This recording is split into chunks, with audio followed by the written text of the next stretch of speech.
Izium, une localité qui se trouve au sud de la ville de Kharkiv. Anaïs Anquet, bonjour. Vous êtes l'envoyé spécial de France Info en Ukraine.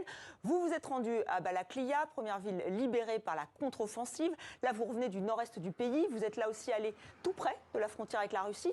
Qu'avez-vous vu et que vous ont dit les Ukrainiens que vous avez rencontrés ?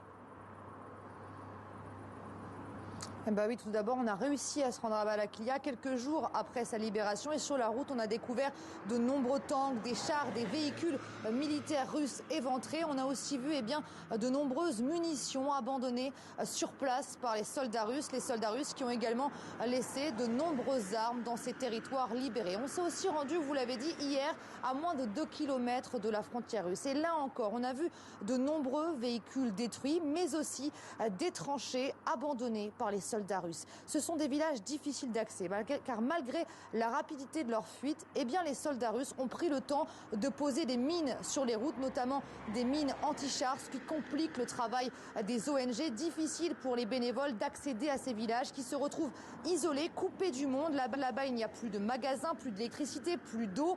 La plupart des personnes âgées n'ont pas reçu non plus de pension de retraite depuis plus de 7 mois. Des habitants qui nous ont raconté également que la vie avait été extrêmement difficile durant l'occupation. La pression militaire était constante et aujourd'hui encore, ils s'inquiètent pour leur vie car si les soldats russes ont quitté les lieux, ils restent, de par leur proximité avec la frontière, la cible de nombreux bombardements.